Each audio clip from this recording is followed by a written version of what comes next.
प्रधानमन्त्रीको अफर नमान्दा संसदीय छानबिन समितिदेखि हिरासतसम्म। नेकपा माओवादी केन्द्रका अध्यक्ष पुष्पकमल दाहाल प्रचण्डको नेतृत्वमा नेकपा एमाले र रासपा सरकारमा गए।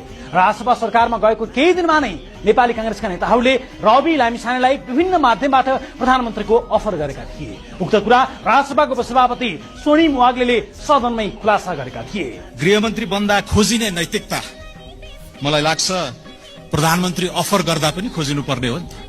यहाँ डर छ, भागी भागी हिँडिया छ, च्याप्प समाएर प्रधानमन्त्री, च्याप्प समाएर उप प्रधानमन्त्री बनाइदेलान् भनेर भागी भागी हिँड्नु पर्या छ।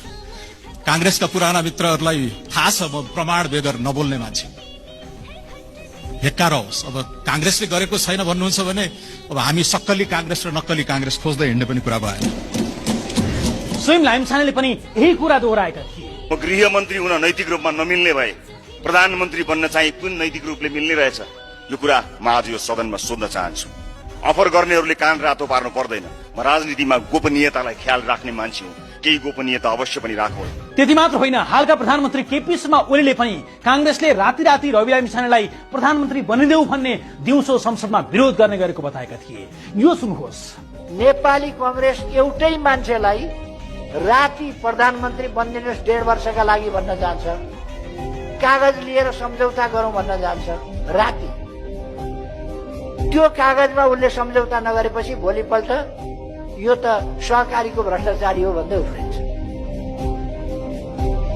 रातिसम्म त्यो मान्छे कांग्रेसको पछि लाग्ने हो भने प्रधानमन्त्री बन्न लायक भयो, कांग्रेसको पछि लागेर प्रधानमन्त्री हुन्न भन्यो भने त्यो मान्छे भ्रष्टाचारी भयो।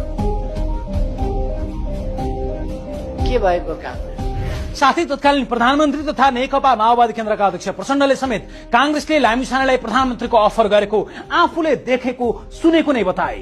त्यो रवि लामिछाने सहकारी सम्बन्धी कुरा उठ्दै गर्दा कांग्रेस र एमालेका नेताले तपाईँ प्रधानमन्त्री भइदिनुहोस्, हाम्रो साथमा आउनुहोस् भनेको मैले आफ्नै आँखाले र कानले देखेको र सुनेको छु।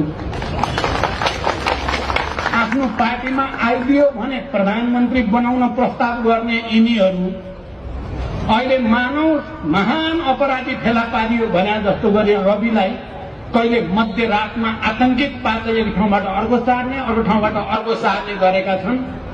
यसको मूल्य एमाले र कांग्रेस धेरै चर्को पर्नेछ।